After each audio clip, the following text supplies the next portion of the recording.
Hello, I'm Dr. Terry James Gingrass, and this is Dr. G's ADHD Report, a show trying to make the world safe for ADHDers.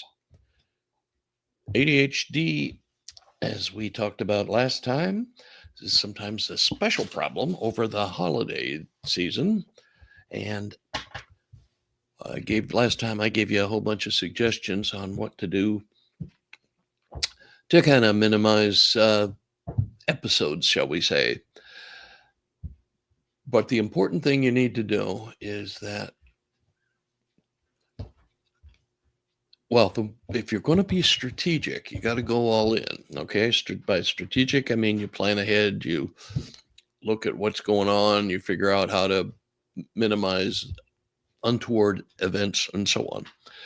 One of the things you also have to do, or should do, is look back over what you've just been through and see what you can do, or see what worked and what didn't work, and look for opportunities to improve, as they say. This is like in the military, they call this an after action report. In almost I think every business, when they have just launched a new product or a new advertising campaign or almost anything, new procedures of any kind, they have a big meeting and go over what worked out pretty well and what didn't work out pretty well. And it's a good idea for all of us to look things over. And it sounds like, oh, this is so compulsive. I don't need to be doing this stuff.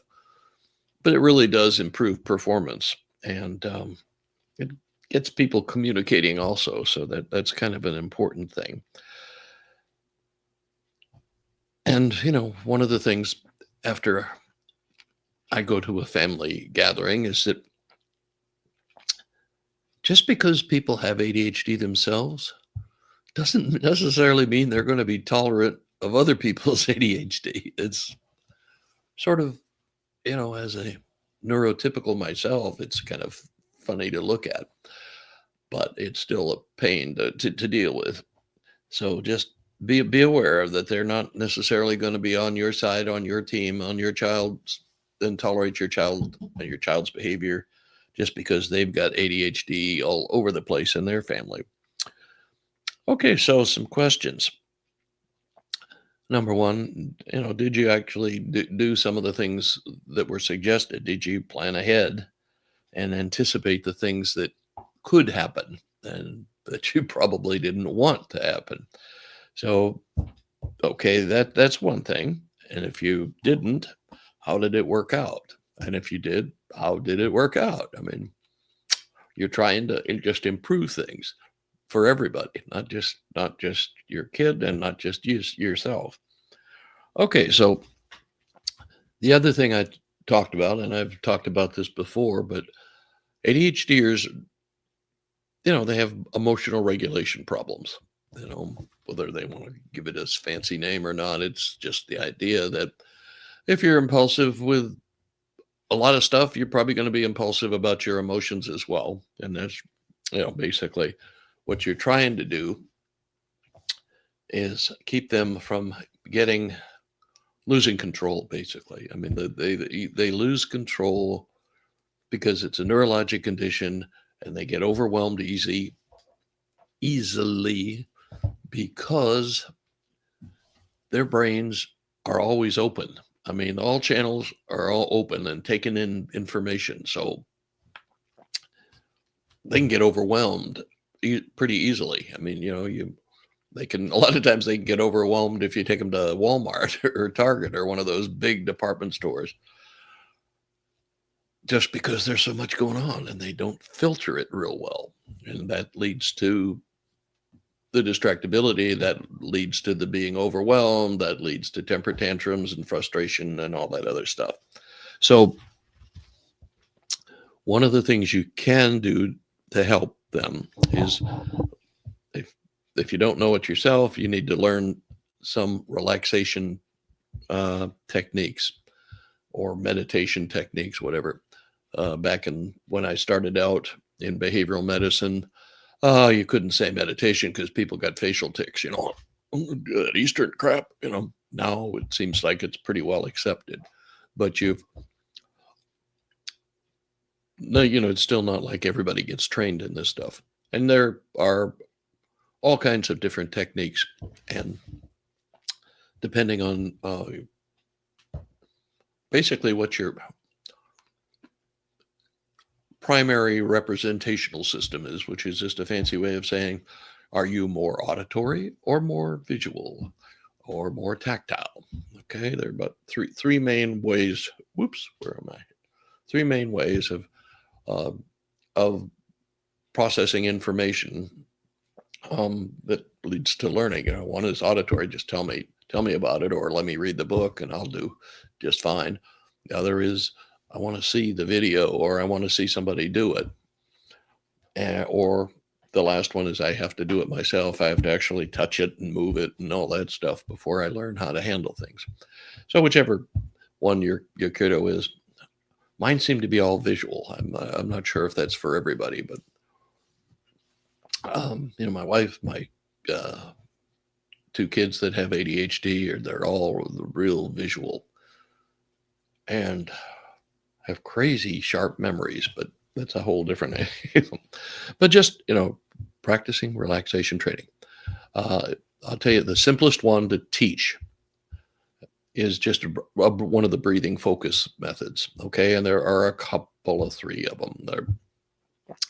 One is just breathe in, exhale slowly, and think some word to yourself. Could be release, let go, relax, a short phrase, God is love, feel peaceful and calm. Just any word or short phrase that works for you, means something to you, is fine. Just be relaxed, comfortable. Inhale, exhale, and as you're exhaling, think this phrase to yourself over and over again. Others are just purely on the breath. There's the square method, the triangle method. Basically the square is you inhale for a count of 4, you hold it for a count of 4, you exhale for a count of 4, you wait for a count of 4, which for some people is tricky, and then you go through it again. The triangle is just you eliminate that second pause. So you're just inhaling for a count of 4, holding it for a count of, I think they like 6, but same idea, 4 to 6, whatever, and then exhale, and then start over again right away without the second pause. That's the triangle as opposed to the square. Anyway, so that's those are the simplest ones to teach. They are sometimes the hardest ones to actually do, just because they're so simple that your mind can wander even more than usual. But and if you practice it, and it surprised me the first few times I did it with a ADHD kiddo. I was just they did really well with it. There are certain when there are two of you, there's a certain kind of competitive that seems to draw out at least the little boys with ADHD, but you need to practice that before you need it. Can't just wait until there's a madhouse around you and then start. Maybe I'll relax now. No, you've got to have practiced. It's a skill. You get good at it with practice, doing it a couple of times every day, and gradually increasing the amount of time you spend. When you get to about 10 minutes, that's 10, 15, that's about as much as you need to do most of the things most of us want to do, is, to deal with stress and to deal with chronic pain and those kinds of things. Okay. Did you recognize situations and anticipate them before loss of control? Did you see it coming? You say, whoops, wait a minute, and intervene appropriately, and hopefully that led to fewer temper tantrums. That's basically what you're trying to do, is you're watching your kid, your ADHD, and you are going, well, I think it's time to go for a walk or whatever. Okay. And did you do pretty well keeping your routines intact? That sometimes is, you know, you're some, especially if you're at somebody else's house. But even if they're coming to your house for a visit, people have, even people who were raised in the same family develop different ways of doing things. First of all, they marry outside the family, and well, hopefully, and and they get a different set of routines that they have to follow. But were you able to keep yours relatively intact? That's a value judgment. And then, did you, if you were traveling to somebody else's, or if, like I said, even if you're having company, did you prepare your kids that there might be different behavioral expectations of them, or there might be something tricky that they got to watch out for, like the dog snaps, or they don't like your dog, or whatever. Did you do that? And did you remember to praise your children copiously, multiple times? Um, People who are praised regularly and with very little, I think it's 4-1. I haven't checked that in a long time. So there's way more praise than critical comments, because every critical comment is a bomb, and it screws up all the neurotransmitters, and it makes it more likely you're going to get exactly what you don't want, which is, a kid that's frustrated and out of control. So, but if you praise regularly, but there's a couple of things, well, first of all, they like it. Second of all, it makes them feel good because it increases dopamine flow. So it's a double winner.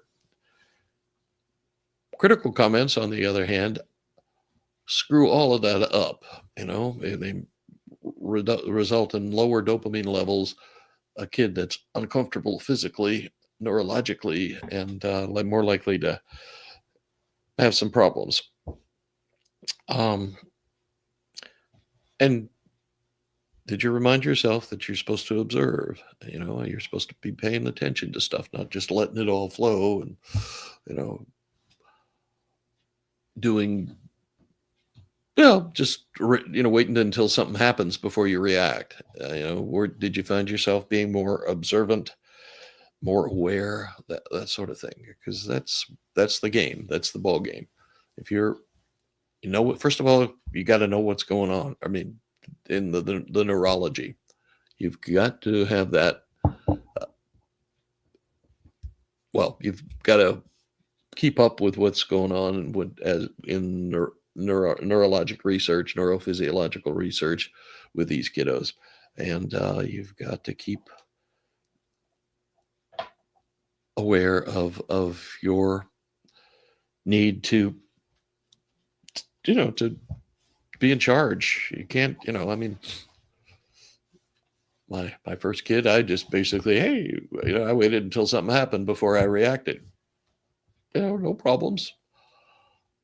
With the others, not so much. Not so much. You had to be a little more active and involved, and not just let stuff go. Because you hear them, get a little upset. You need to come and fix something. So, and you find it's easier to be aware and then anticipate and keep stuff from happening than it is to wait until we have a screaming, kicking on the floor temper tantrum, and then try to calm everything down again. Did you plan activities? That was one of the things we talked about, just to get people active, to get them outdoors. And I don't know, like the Kennedys used to do at Hyannisport, play touch football. If you don't know who the Kennedys were, you're real young. Okay. And I forgive you for that. But exercise is a wonderful regulator of almost every emotional thing that we have problems with. If you're depressed, it'll elevate your mood. If you're anxious, it'll reduce the anxiety. If you're angry, it'll reduce the anger. It's a great regulator. It helps keep you in a nice mellow place in your emotional spectrum. So when you have a whole crowd in your house or you're at somebody else's crowded house, going for a walk, going for a hike, going for some kind of a game, basketball, whatever you got, touch football, all those kinds of things. That really makes it more likely that the whole crew is going to just be nice and calm. And then, were you able to keep the diet restrictions kind of going intact? I mean, I mean, well, this time of year is the one time of year I get pecan pie, I discovered that when I went to college as an undergraduate in North Carolina, that, oh boy, I like this stuff. They had chest pies, they called it, which is pecan pie without the pecans, basically. Still good. Anyway, so I found that when I was in college, and but the only time I get it, because my wife's trying to keep me alive, I guess, is around Thanksgiving and Christmas, and that's it. And sometimes not Christmas either, because sometimes we do other desserts. But anyway, that's we talked last time about what sugar does to most of us. Well, it does it to all of us, actually. If you eat a candy bar or a whole bunch of Hershey's Kisses, or what has happened is that your blood sugar has gotten way elevated, and your body responds to that by your pancreas kicks in all the insulin you can imagine, and it actually creates you get a lot of sugar, it's going to create a lot of insulin. The insulin is going to take the sugar out very rapidly, less than 20 minutes. And after that, you're going to feel miserable. You're going to be a little irritated and a little uncomfortable for a while, and then it'll regulate out. Well, you do that to an ADHD kid, and it's going to be pretty spectacular. So it's either way, either the real high sugar level or the real low sugar level is uncomfortable, and they already have troubles with being uncomfortable. And how did you handle the tryptophan nap? Okay, I don't know. I don't really I have this digestive system. When I see a buffet or plenty of food, my appetite immediately goes away. So I never kind of overdo it so much. But I know some people, man, they eat turkey, boom, boom, boom, boom, boom, and lots of dressing and lots of gravy, and then they go and get in front of the football game and fall asleep. You've just got to make sure if one of you is like that, the other one is probably going to have to be the one that stays aware. Okay, and we talked a little. If you travel, if you're at home, it doesn't really matter that much. But if you're traveling, have some new entertainment kind of things for them. I called it a goodie bag, whatever you do it. But if they, especially if it's a significant trip, whether it's on an airplane or on a long drive, make sure you have something that keeps them occupied that's a little bit novel. That's a new thing. Okay, it doesn't have to be a big thing. It just has to be new and, oh, that's cool. And then the last one, and probably the one you ignored, is the one about taking care of yourself or yourselves. Being an ADHD parent is extra work that parents of all neurotypical kids just don't even understand. And they're not going to help you take care of yourself. So you've got to do it. You've got to have your routine set and follow that routine yourself. You want your kids to follow their routine. You have to follow a routine, whatever routine you've established. But I mean, the biggies are you got to watch out for too much sugar, too much. Why do I keep doing that? Too much sugar, too much alcohol, uh, too much food in general, sure, and not getting enough sleep. And when you're in a strange place, sometimes that's a rough one. Um, the sleep especially, and we don't give much praise to sleep, but it's important. I mean, it's really important. It affects your mood and affects how your body feels and all kinds of things. So it's really important that you get your 7 or 8 hours of sleep. And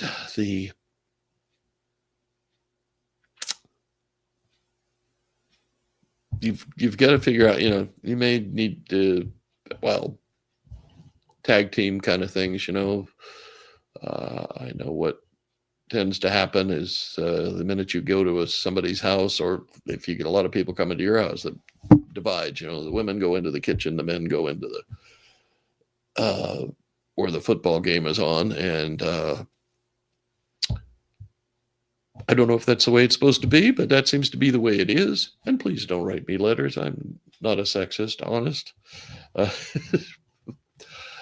that's just an observation. Okay. So how'd you do?